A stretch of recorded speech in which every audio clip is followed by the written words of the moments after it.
We are live. We are live this morning, beautiful Wednesday morning, Wednesday the 24th of January 2024. And we are live here with our SSM News Echoes Global Africa for our African audience. You're welcome. My name is Mark Godwin Iweajuwa, and I'm here with, hopefully, my colleagues will be joining from the different parts of the world. I'm here all alone now in the studio. We are live and we have to do what we have to do. So you're welcome, viewers. You're welcome to Wednesday morning Global Africa. I'm talking from Milan, Italy. So before we go into the news, while I wait for my colleagues, we go through some newspaper headlines. Newspaper headlines coming out from Nigeria this morning. We are hearing news that the Economic Financial Crime Commission, EFCC, this morning has picked up a former governor of the state, governor of Anambra State. He's called Willie Obiano, Willie Madubuchi Obiano. Willie is before the Economic and Financial Crime Commission at the Federal High Court, Abuja. What we're hearing is that he's been arraigned on a 9-count charges bordering on money laundering, up to the tune of 4,800 million naira. 4,800 million naira. That's heavy. So a source of the anti-graft agency claimed that the former governor allegedly moved that said sum of money from different accounts. They added that at various times, the money was changing to dollars and returned back to Obiano by cash. So 4,800 million naira is hanging on Obiano's head, fraudulent financial crime. And we hope to hear more from the news. It's ongoing now, right there at the court in Abuja. Financial and Economic and Financial Crime Commission has arraigned Willie Obiano of Anambra, former governor of Anambra State, on charges of money laundering. So yes, more in the news as well. Following the modern news, there is this ongoing saga in Nigeria, and some people are putting their own views into it. And that is the relocation of the CBN quarters, the Central Bank of Nigeria, where money issues are handled, the body that covers our financial transaction. It has been situated in Abuja for some time now, but presently there's a plan by the present-day government, Bola Tinubu's government, to take some units of the CBN bank back to Lagos State. Some people are saying it will have some political consequence.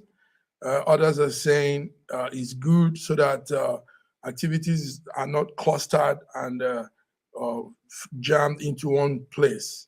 So the central bank is taking some part of its units to Lagos. The central bank has always been in Lagos before Abuja came up anyway. So, but they are going back, and some senators are against the decision. Some senators say, no, this will have some political consequence, some implications. So it's ongoing. We are watching what could happen. But what we know about now is some units have been transferred, some staff members have been moved, items and materials have been taken from one point of Abuja to Lagos State, Nigeria. So we're following that now. Also, in the headline news, we're looking is the story of American United States Secretary of State, Antony Blinken. Antony Blinken is right now in Abuja for a meeting with our President Bola Ahmed Tinubu. And Antony Blinken came in last night. Before I continue with the news, let me bring in our coordinator in Lagos that will give us more on the Antony Blinken story. BD Nana, you're welcome. You are Thank you welcome. very much, Massive Man, for having me. Good morning, our viewers all around the world. Thanks for joining us today. Thank you, BD. At the point, I was wondering if situations cut you up there. So it's good to see you. Yeah, it's good to see you. So we're running through some news headlines, making round in Lagos, Nigeria, all over Africa also. And I just talked about I don't know what you have on that. The Economic and Financial Crime Commission, EFCC, is presently holding on to former Anambra State Governor Willie Madubuchi Obiano. He's been held on a 4,800,000,000 charges of laundering. Do you have the story? We know he's there right now, about now, and facing all the charges. What do you have on that, BD? Winnie Obiano, Mm-hmm. I don't actually have the full story on that, so I might not be able to give you the full details of that because they've not really given us a full detail on why. Let me not say what I don't know. I don't have a full story on that. Okay. After now, you be on the lookout. Stay alert. Stay on the grind, and let's know what's going on because it's a serious one. 4 billion naira, 800 million.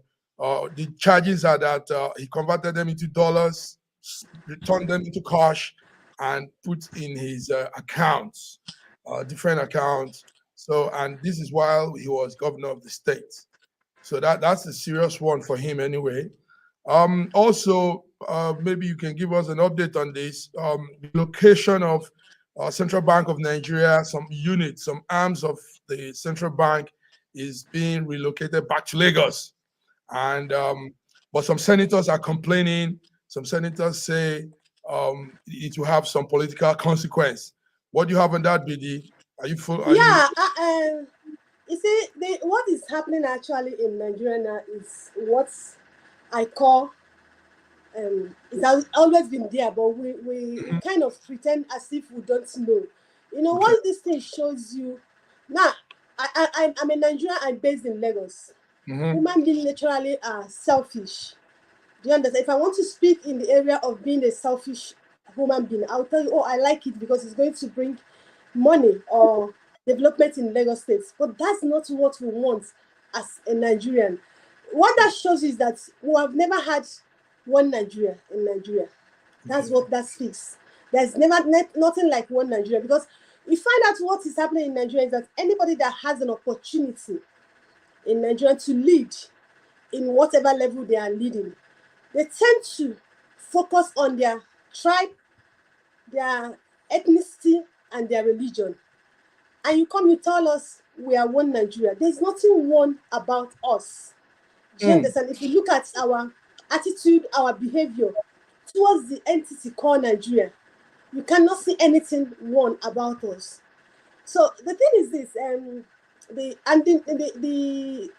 CBN and the federal government said they are relocating some parts of CBN back to Lagos. And this part they are relocating to Lagos is actually the main CBN. It's actually the financial aspect of CBN. They are relocating it to Lagos. And not just that, fund headquarters has been relocated too. And fund headquarters has been relocated to Lagos. Now, the Northern Arewa youths and the Northern elders, and they've condemned it totally. They said they don't want this, that it can happen. Yes. Relocating this aspect of CBN and fund headquarters to Lagos will strip Abuja and North its financial strengths. Okay. So, yes. So they've kicked against that. They said they are not part of this. But the federal government said they have made their decision and their decision stands. Do you understand? They said they've made their decision and their decision stands. And a lot of things has been going on. And from our indication, it has been, the plan has been carried away. Everything has been formulated, everything has been done. People have started moving back. So I hope federal government will do something different. Like I said earlier, that shows you that there is nothing one about us in this country. Because we saw what happened during Buhari regime. When So what? Buhari, yeah, kept his appointment one-sided. That's Do you it. understand? Yes, his appointment was actually one-sided. So Mhm. Tinubu coming, a lot of people were thinking that he's going to be a true Nigerian, normalize things, do it like a Nigerian. But he's still doing the same thing Buhari did. His appointment, if you look at it over a few months now, it has been one-sided. So it's now a survivor of the fittest. Just try what you can do to get there. When you get there, favor your people, favor your ethnicity, favor your religion. Unfortunately, you remember when Tinubu came to power, we Mhm. were crying about this Muslim tickets, and the Yeah, Muslims said it has nothing to do with, you know, religion, that they should allow them go. Now that's correct. it's so funny that the Muslims are the one crying more now. It appears that what they intended, what they planned, is not Mm. favoring them. So it comes down to that thing I said. It's all about the religion. It's not about the ethnicity. Ethnicity. So it's like I said earlier. It shows that we don't. There's nothing like one Nigeria here. We're just pretending and deceiving ourselves. If we can tell It, ourselves the truth. it's sad. It's sad, and it's from the root. You know, this whole problem goes down from the grass, from the root, and it keeps blowing up more and more. Tinubu might say the Southeast didn't support him. The Southeast weren't there for him during the campaign. They even didn't vote for him. But the thing is, yes, you have different candidate, different choice and all that. But when a particular person now emerges, he carries everybody along. But that's not how we see in Nigeria, sadly. It's Now, okay. massive mag. You see, Mm. the way we do things in Nigeria, like I will always tell you people here, Nigerian leaders lies a lot. They will always have things to justify their actions. Now, That's what they are saying, why they are telling us the reason for relocating the offices to Lagos is to okay. decongest the offices in Abuja. You Yes. and I know that Lagos as a state Mhm. is congested. Already. Lagos is congested. Now, the office they say they want to relocate to Lagos. Before they will stay in that office, they are going to put in a lot of money. You see the situation Nigerians are in now. Do you understand? We have a lot of things to do with money. People are hungry. If these people come back to Lagos, they are going to spend billions of naira to put those offices into use. So our people they don't Check, think or analyze issue before they analyze. get into it. That's it. They just jump into it. Thank you And very much. Thank you. Thank you, BD. BD, yes, so many things happening also. We just talked about that. The other thing again is the United States Secretary of State, Antony Blinken, is right there with you. He's yeah, there he's been there. I don't know, so much fuse about his coming. Everybody's, but like we discussed last time, you even said so that their visit doesn't much impact on the lives of the people, and that's what matters, not all these big grammar, big movements, and at the end of it, the citizens gain nothing. But anyway, he's there with you. What do you have to say? We saw the ambassador, the foreign affairs minister, Yusuf Tuga, and the secretary to the government, George Akumi, and the chief of staff to Tinubu, Femi Gbajabiamila. We saw all these people shaking hands with him, receiving him at the entrance of Asu Rock. The other thing I want to say is Secretary of State of America is likened to a minister. So why do we get so excited that a minister for example, a minister in Nigeria visits a country, visits America? They don't care who he is. Why are we so excited that the Secretary of State of America is in our country and we are jammed up thinking something will come out of it? Well, BD. What's your views on this? It's an African man thing. I'm sorry to say this. We get so carried away whenever we see a white man, and that is why, yes, whenever we see a white man, we get carried away. It's an African man thing, and it's a mindset thing, Okay. and that has actually cost us a lot. Still, we don't want to learn. Yes, he was actually at our Aso Rock, and he was received by the Ambassador Yusuf Tuga, the Yeah. Minister of Information, yes, and top government officials. Even with Tinubu, they've received him.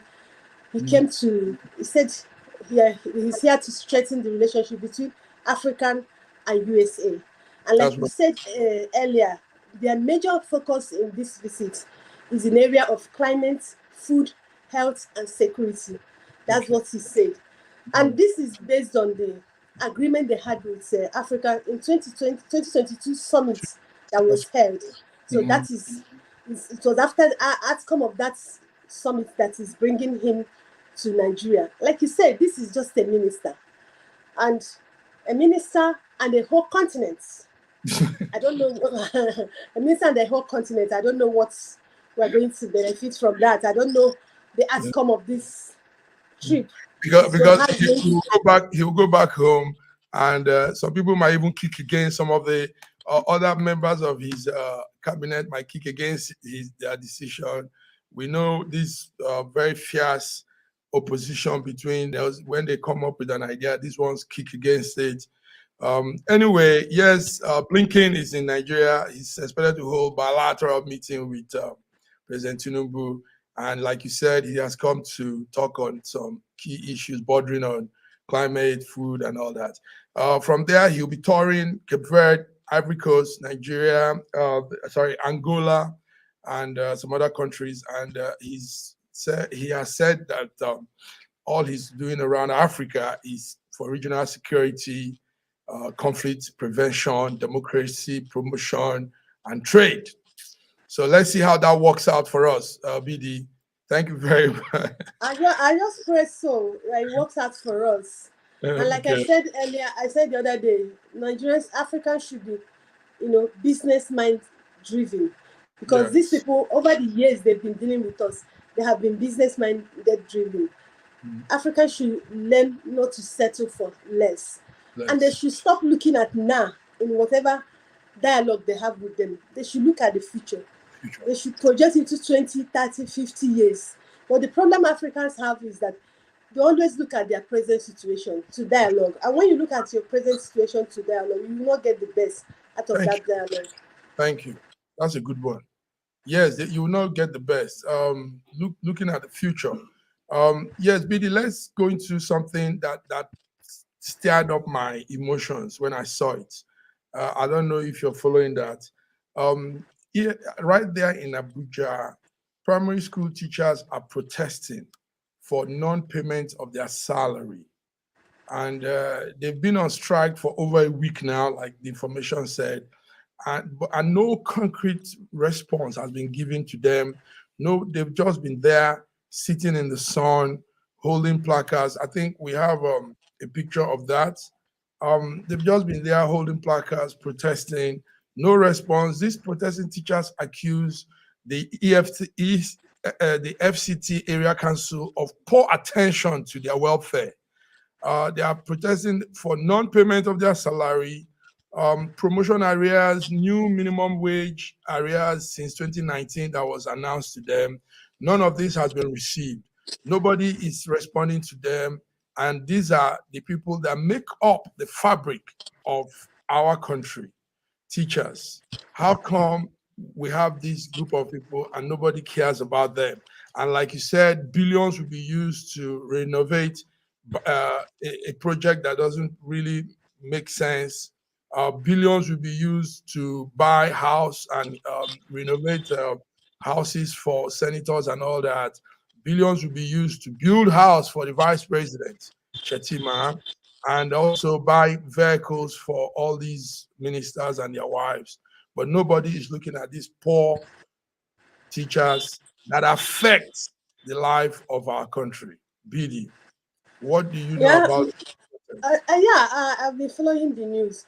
See, Massive Mike, most times when you speak on certain issues, the first thing people comes to the mind of people is that you hate a particular individual who is in power, or maybe probably you hate APC as a party. Nobody Mhm. hates anybody. We speak so that people can, to correct people. That's why we are speaking. That's why we analyze and criticize some things. See, this teacher protested for the non-payment of salary arrears, promotion arrears, and new minimum wage arrears. And this is since 2019. 2019. You know why I made that analogy before I started talking? This was since APC government has been in power. And you and I know that it was in this government that they allocated billions, I'm not talking about millions, into an office that is not constitutional in this country. They, they allocated such amount of money to an office that is just ceremonial. And this is our teachers who produce us. Whatever thing we are today in this country, it is our teachers. It's Do you them. understand? And we treat them anyhow. This is since 2019 that FPC has taken over power in this country. Now, the question I want to ask you now, if people in Abuja can have this kind of experience, what do you think other people in other states in Nigeria will be going through? Mhm. If they can owe Abuja teachers since 2019 till now, that has pushed them to the streets to protest. Now, imagine what is going on in the other states in Nigeria.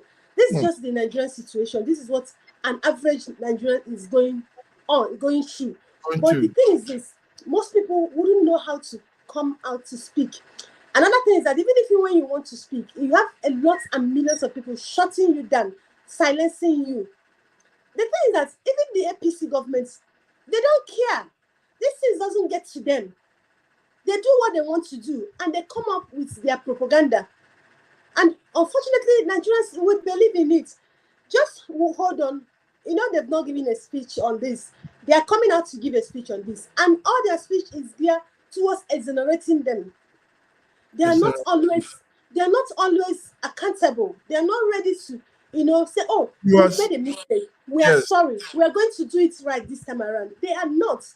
This is so unfortunate and disgracing to us as a country. If this kind of a thing will be happening in a federal capital of a country like Nigeria, we call ourselves giants of Africa. If we can't pay our teachers, but we are buying SUV for senators, House of Rep members, ministers. Do you understand? It shows that we don't have It's that value for viewers. education. Thank you very much, BD. Viewers, you are listening to our program, SSM News Echoes. This morning, Wednesday, we are giving the global African news. We want to tell you what you're seeing on the screen. It's a protest going on, the Federal Capital Territory, Abuja. Primary school teachers have not been paid their salary. They've not been paid all their arrears. They've not been paid the minimum wage that was promised them since 2019. And what BD is saying is so touching. These are the people these are the fabric of our society. When you don't handle these little grassroots situations, how do you want to take care of the big situation? These primary school teachers affect us. They take care of our children. This is where our lives begin in Africa, in Nigeria. Your school age begins from the primary school, and you grow. Now, when those teachers are not taken care of, how do the students learn? How do they become better citizens? So we here in SSM, Schengen Story Media, we want to call out to people, officers, officials that are in charge. Please answer these people. Look at what they are asking for. 35,000 naira minimum wage. That's all they are asking for. 35K, like this. Just a peanut from what they spend for Can you themselves. imagine that? This is money some people spend in a stand with granules or biscuits. Some of these senators are spending, and these people will use this to live through a month, and they've not even been paid for years now. So it's disheartening. Please do something. people in authority listening to us, council, Abuja council members, listen to these poor teachers, attend to their welfare. They are protesting the non-payment of their salary, the promotion arrears, minimum wage that have been promised them since 2019. They've not received anything. Do something about these people. These people are helpless. They are in our hands to help, and we need to really come to their aid. Teachers, primary school teachers in Abuja, if our primary school teachers all over Nigeria needs to be taken care of. That's the grassroots of life for a lot of people. That's the beginning of education for many of us. So thank you, BD. We hope our message will be sent out there. Thank you, BD. Yesterday, I saw that. I was going through the news on Monday. It touched me. I said, why this? Anyway, BD, let's go on a small break. We're coming back. Major discussions are on. Thank you for coming. Viewers, you are tuned in to SSM News Echo Wednesday morning here in Milan, and there in Lagos, Nigeria is BD. We'll be back with you. Hang on. Let's take some break from our sponsors. Thank you.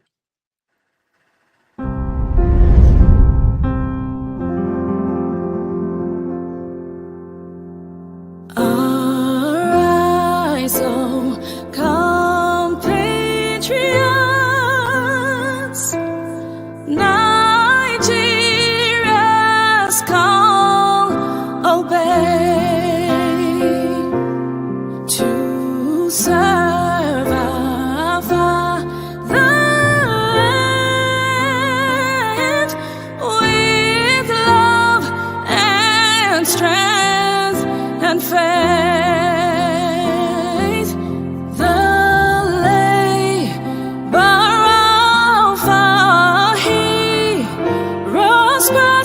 Shall never be in vain, to serve with heart and might, one nation bound in freedom,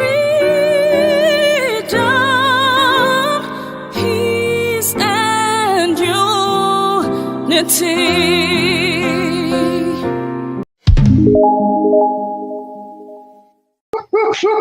This is your numero uno, and my name is Charlie Boy. Yes, the king of boys, the area father, the father of their fathers, the Otedola one of Africa. Yes, the president of all frustrated Nigeria. You see, when you go on this Schengen team with these boys, you go get the real information. No be yawa yawa. Because me, I am authenticating this platform, because now where we go get the correct information. If you are not here, then you're a mumu. I beg, come on, poke it down. This country has some of the most extraordinary culinary diversity in the world. I'm talking about Nigeria. This first dish is amala abula, made popular by the Yoruba people in southwest Nigeria. It starts with amala made from dried yam and then is covered in a variety of soups. Next we have ofe nsala, a white soup that is synonymous with the Igbo people of southeastern Nigeria. It goes best with fufu, or akbo as the Igbos call it. Next we have suya, the most well-known food of the Hausa and Fulani people of northern Nigeria. Meat is covered in a peanut-based powder called yaji and cooked over an open fire. This is banga and starch, a classic of the Urhobo people of Delta State. Lastly, we have onunu, a plantain-based swallow of the Izon people in south-south Nigeria. We are eating it with fisherman soup, popular throughout this whole region. And of course, we don't forget the jollof rice. This is popular everywhere in Nigeria. I think what makes Nigeria so great is the diversity of all the different people coming together. These beautiful ethnic groups living side by side, sharing culture and cuisine is what makes Nigeria such an amazing country to visit. Nigerians should be so proud of that cultural heritage, as there is so much more that unites than divides them.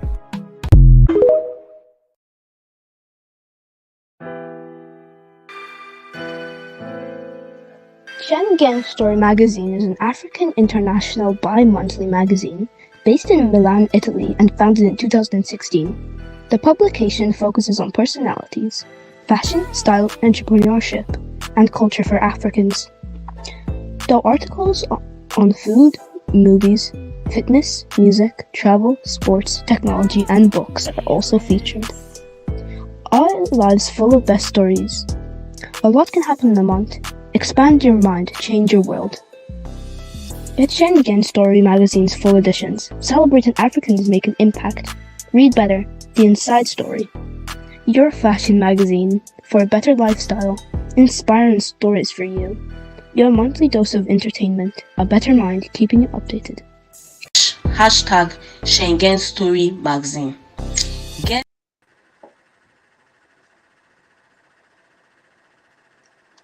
Viewers, you are welcome back to SSM News Echoes this beautiful Wednesday morning. Joining us as we come back to the second section is our man, coordinator in Toronto, Canada, George Chukwu. How are you? Oh, I'm wonderful. Good morning. Good morning, Billy. Good morning, Mark Godwin, and good morning, viewers from around the world. Nice. We miss you at the first section, but we know it's all good. Listen, Yes. gentlemen, it's on. It's on. Wole Soyinka, the Nobel laureate, says barbarians have taken over social media, and it's causing a lot of discussion, talk. Everybody's wrangling. Wole Soyinka is a Nobel laureate in Nigeria, from Nigeria. He writes books. He has lamented that the sorry state of social media in Nigeria has been downgraded to the lowest common denominators. And these denominators, he says, are barbarians. Wole Soyinka was saying this in a program and an event of, I think, the 48th president party of his club in Abeokuta, Ogun State, Nigeria. Now, reactions are coming over that statement. As media people, you guys are, I want to put it to you. Let me start with George. Barbarians have taken over media, social media in Nigeria. This is what Wole Soyinka says. Is that true? Is it correct? Is the man saying it also eligible to saying this kind of thing?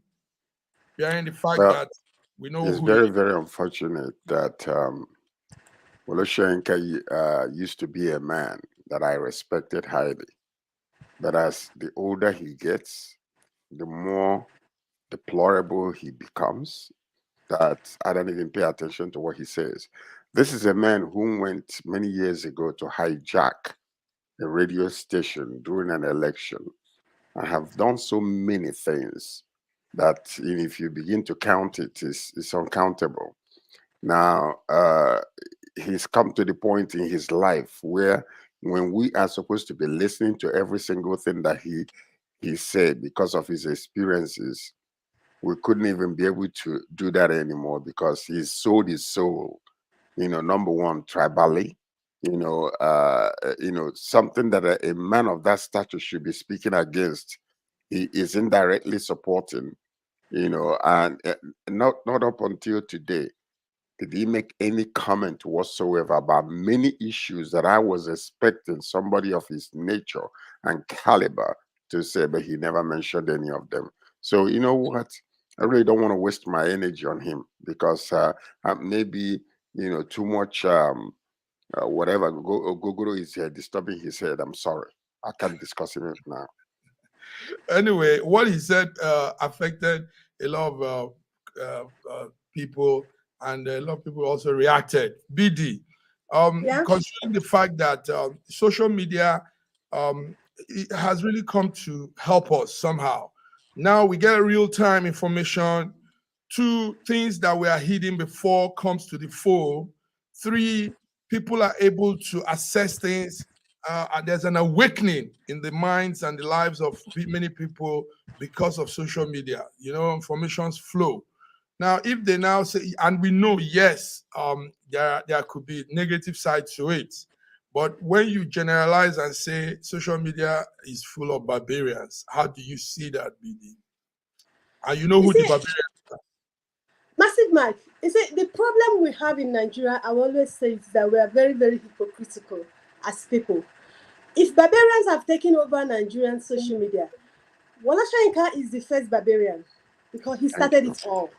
Is it one thing we don't know in this part of the world is that we don't know that people, the world see the ceiling heads. We were in this country, and like Sir George said, we know all what Soyinka did during the Abacha regime, during the Goodluck Jonathan regime. He was always in the forefront of freedom fighters, criticism, activism. Do you understand? The same Soyinka has become so tribalistic this time around that he can't even say simple truths. And what do you expect in return? Of course, Nigerians are doing what he taught them. Remember, he's a professor. So he has taught Nigerians professionally how to be barbarian. He has not even started. This is just the beginning. See, the same Soyinka is the person who has condoned all the evil that has happened in this country since 25th of February 2023 election. He condoned everything. And what was he thinking when he was doing all those things? You think Nigerians were not seeing? They were not listening. We saw how Soyinka openly said he will cripple government in this country. Yes, we saw how Soyinka protested against governments. Like Saddam said, how he held a whole radio station hostage. So what was he expecting? Or was he expecting that he would do all those things, other people will not do more than him? He has been a liar. That man, do you know the stage that Soyinka is now? If Nigeria was to be other country, they would have stoned him because he has abused himself. He has not stand what he represents. He has messed up his integrity, his self, and the professorship that was bestowed on him. So he doesn't even have rights. He doesn't have the legitimate right to abuse or call any Nigerian person a name because he started it. So legally, he doesn't have the right to say what he said. BD hit this one. BD, this one is hammerhead of strong talk. But you know, when you really think about it, Massive Mark, when you really think about it, it's very, very disturbing that a man that we consider to be an international, well-recognized individual who is supposed to be an ambassador of wisdom has sold his soul to the point of being so he's talking about a barbaric attitude. Look at him, simply because what's his name, the current president rescued him or maybe gave him bread and water when he was suffering, and that will stop him from speaking the truth. I mean, when you go down the road and see the kind of attitude he's embraced at this elderly age, look at how highly respectable somebody like Obasanjo is today.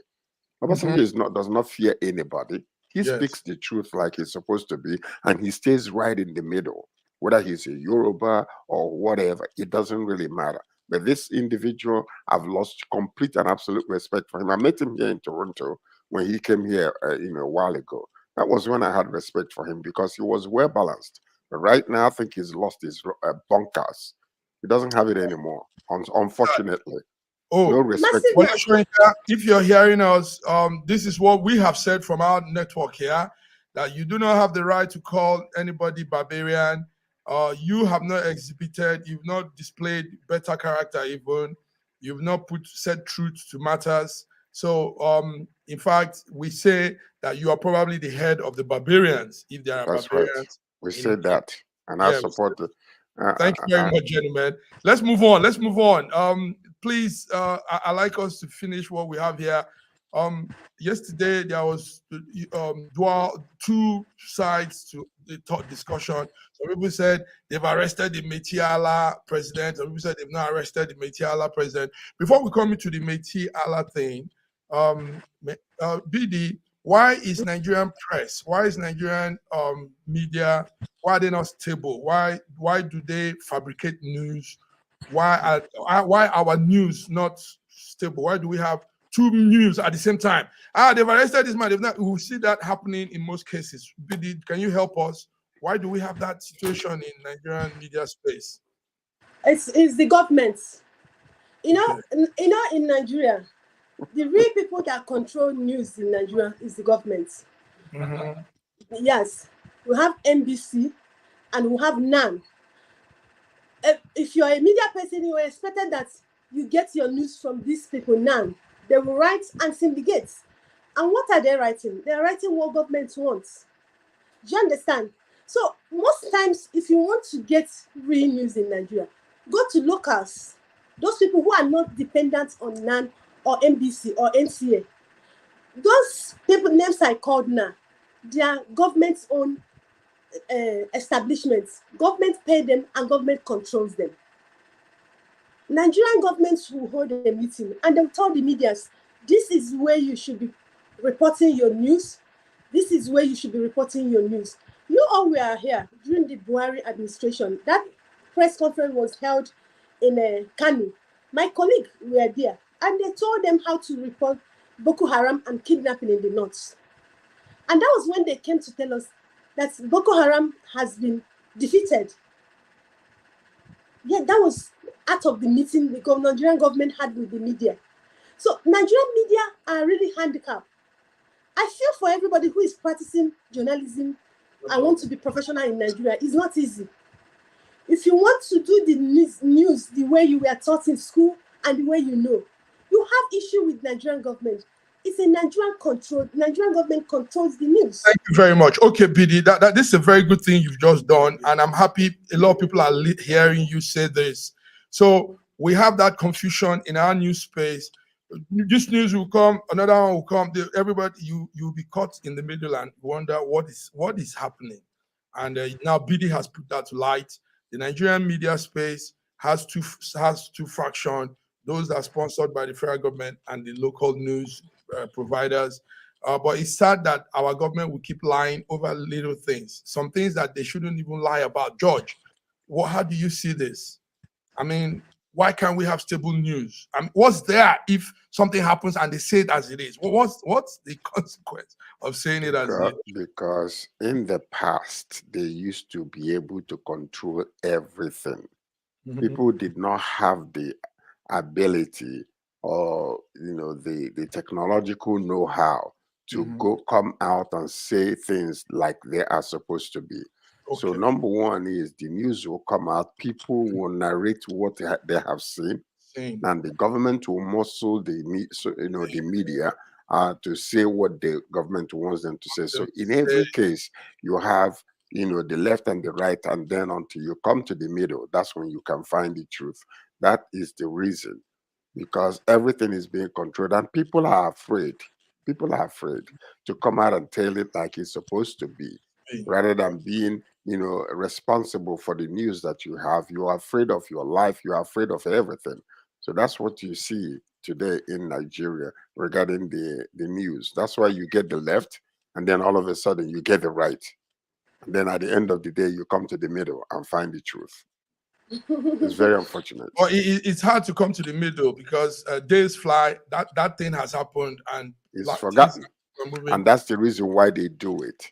Okay. They will send people to go and report otherwise from the truth that is happening, and then allow it to fester. So you decide whether you're going to be like a schizophrenia, turning left and turning right. You don't know which way to go.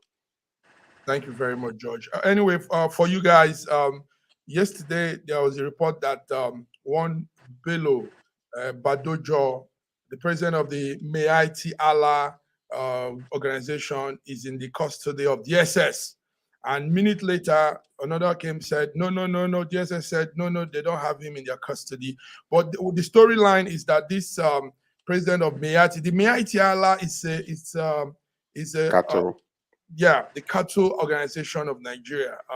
It's a group of people that say they administer cattle activities. Now, we saw that during the week, last week or thereabout, that group formed a vigilante group made up of about 1,144 Fulani youths selected from different communities in 13 local governments in Nigeria. And it was mainly in Nasarawa State. Now, what we found out was they were giving guns, they were giving all they needed to, and the agency said they were going to combat criminal activities in the North Central State. Now, they did that without the notification of federal government and probably the interior minister and some other federal agency. And we suspected that that could be, I mean, it wasn't a clear arrangement there. So on the truth, DSS should pick the president of the Miati Allah up because he needs to explain. It's not anything. He needs to come and explain what he's trying to do. You can't form a security agency inside Nigeria without the notification of the federal government. So, George, what do you think about What this? I think, what this is my own personal opinion. This is what I think that happened. Yes, indeed. They are still operating as if Buhari, who was the leader of the Mieti Allah, is still the president of Nigeria. So with that impetus, they went and formed this organization, not realizing that it's not, the status quo is no longer the way it's supposed to be. And now when this, the state government or the federal government discovered that this was done, the way it's not supposed to, they went actually and picked up that man. But a call from the head came from the head. A call came from somewhere and said something like, why are you people doing this to us? Type of situation. So now you see two sides of this whole entire thing. I believe that they did the right thing they were supposed to do, but there is an alternate force that is trying to keep this thing from happening. Watch this now. Nobody will rise up against all these so-called militia men that they're having. But if it was in the southeast or southwest, you will see how the military government will come to clamp them down and bury many souls, young people, unnecessarily hiding their bodies. They will kill them and massacre them. But now, because it's in the north, nobody will do so. And they're trying to stop the arrest of that man. I think he was actually picked up. And if he was picked up, he was correctly picked up the way it's supposed to be. And they need to stop that nonsense. He was correctly picked up. Yes, he needed to come and explain what he was trying to do for me. Bidi, did you see, you follow that? I'm taking to George's assumption, and I won't call it assumption. I think this is what has played out. Bidi, what do you think? Yeah, the president of Mieti Allah, Alhaji Kato Haro Bello Dajo, was arrested. Now, let me tell you the real situation. He was picked up at Tindon Maila Cattle Market in Nasarawa State. He was picked up around 4:30 a.m. Now, they've arrested him. The news broke out. 4:30 a.m.? Yeah, a.m., sorry, a.m. DSS 4:30 in the morning? What is he doing in the market by 4:30 in the morning? No, they have house there now. They live around there. So DSS picked him up. They picked him up. Now, the news broke out. They reached out to the spokesperson of DSS, Peter Afunanya, but he declined. He refused to speak to the media. Okay. And like what Sir George said, you see, the truth is this. Yeah, we all are Nigerian, but there are people who are more Nigerians than others. And the Fulanis, the Hausas, has been the people who have portrayed themselves to be more Nigerians than others. And this, over the years, they've gotten away with things. They do things the way they like it. And what was their crime? Their crime is that by the way, a point of correction. Hausas are suffering the same thing that you and I, as Nigerians, are suffering. It's just the Fulanis. Let's, state facts the way it's supposed to be. Not the Hausas. Yes. It's all right. The Fulanis. Now, they form local police in millions to mind North Central. Now, before that, Kumi came out in a video and was speaking to Nigerian government that Fulani has that Boko Haram and kidnaps in the north are their brothers and their sisters, that they should not anger them for them to get angry, that there's nothing they can do about them, and that they are not going away anytime soon, that Nigerians should learn to live with them. So all these things were happening, that they picked this man up, and there was a call put out there. In Nigeria, you don't arrest Fulani herdsmen. Even in the southeast and southwest, policemen don't arrest them. Even if they burn down your house, they don't arrest them. There is an order, you don't arrest them. So now the DSS don't want to give a statement. But I will tell you for free, it's not in the news, but this one is my personal opinion, that this man is still with DSS, but they don't want to make it open because of Nigerian factor. So they are still speaking, and it's either they release him or they make it open. But there is a call, like Sir George said, that has gone through to them. Why did you pick him up? Nothing should happen to him. And that has been the way it's been in Nigeria. Now, this is it, viewers. Viewers, you're listening to SSM News Echoes this Wednesday morning here in Milan, George in Toronto, Canada, and Bid in Lagos. Now, you're hearing how things work in Nigeria. This is how it plays out. And there's nothing we can do but to speak. And at the point, probably there'll be a change. Nobody is greater than any other person in Nigeria. We're all Nigerians. We all have the same privilege, the same everything rights, the same all it takes to be a citizen of a country. So if somebody claims to be superior, then there's a problem. There's a problem, George. Is that not so? There's a problem. It's a serious problem. And it needs to be corrected by Asiwaju, the Jagaban of the Western world in Nigeria. Gentlemen, before we close, let's just go into one business news, and that is that there is a billionaire called Femi Otedola. He's a Nigerian businessman.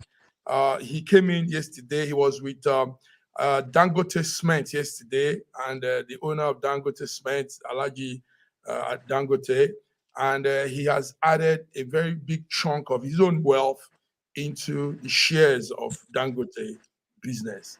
Now, what he says is he wants to propel Nigeria. He wants to add to what Dangote is doing to propel Nigeria and indeed Africa to a much needed era of industrialization. So he added some part to the share of Dangote Cement and the Dangote business. Gentlemen, I want us to talk about this before we close. Is this truly going to impact? Is it going to help building construction, cement become cheap? Is it going to help also infrastructure development in Nigeria, in Africa, when Dangote expands and builds this cement business? BD, let me start with you. Is this going to? Yeah, Dangote Cement and Otedola, that's a good one. That's a nice one. But if I want to tell you the truth, what I feel, see, a nation grow, a state grow, a country grow when you say this country is doing well, it's because the people in that country are doing well. It's good for him to invest in Dangote, but Dangote is already grown. I think he should have used that money to develop and help other upcoming or other small businesses that is in their 10 million, 100 million to grow, so that we can have a lot of industrialists. We can't keep funding one particular business. We can't keep funding one particular person. It's not helping us. Do you understand? What he did was good. I'm not saying, but it would have been better if he had looked in the direction of other people, not Dangote. Dangote don't need that money as per se. Yes, if I tell you, he don't need that money. But you know, we are this kind of people that always want to identify with already existing name, with people who have made names. And that is where we are losing it. Dangote would have looked for other companies, other individuals who his 200 billion, 300 billion will mean a lot and help them grow.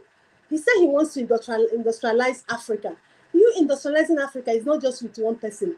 He would have looked for like 50 or 100 people and give them that money. In the next 5 years, we are growing, we are opening, but putting it in just Dangote will grow, but not the way we're supposed to. Wow, that's a powerful viewpoint, BD. That's a powerful one.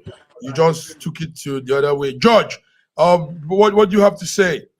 This man says, you see, a semi-monopoly is what they are building. I mean, we have already seen recently where the money that Dangote is working with came from. It is the federal government money, but people look the other way. He borrowed so much, which I know that he must have been borrowing before, and nobody says anything about it. But recently it came out that all the money that he borrowed, that he put into his business, came from from CBN, He never paid. He wasn't intending on paying back until the Barbarian social media brought it out. That's why. That's the advantage of having the so-called quote unquote by Wole Soyinka the Barbarian social media news. That's what brought it out. But the only problem we have in that country up until today is news will come, it will flash, and it will get big for one day, 24, 48 hours. 3 weeks later, everybody forgets it. The man goes away with his money. What happened to that particular money that he did not pay? Who is watching to ensure that he's going to pay it? Or is he going to die unborn? Is he going to So die? we need to have an accountability people who will remember all the messes that are happening, call to remembrance, and make sure that there is an accountability and people are responsible for taking that thing all the way to the very end and let the world see what actually happened. That money that Dangote borrowed that he did not pay back, he's been trying to see the president because he wants to appease him. What happened to that money? Is this something that they have discussed behind closed doors and then it's all over? That is the ill of our country, and we must stop it if we have to become just like the movie industry in Nigeria or what our football team is doing now, because we are so good, so intelligent. We are being crippled by the government and the system in Nigeria. This is powerful. I got so immersed in what you were saying and what BD said earlier. But we need to go, guys. We'll be coming back on Friday. I hope you guys will be here. This knowledge you put out, we need to have more of it. But on this note, I want to say, viewers, thank you for tuning in. This beautiful Wednesday here in Milan. We just did it with BD here in Lagos. BD Nana, thank you for coming through. George. Sir George Chuku coming from Toronto, Canada, this beautiful Wednesday, 24th of January. See you guys till come Friday. Thank you, viewers, for tuning in. Thank you. Bye-bye. Love you. Bye-bye. Love you. Bye-bye.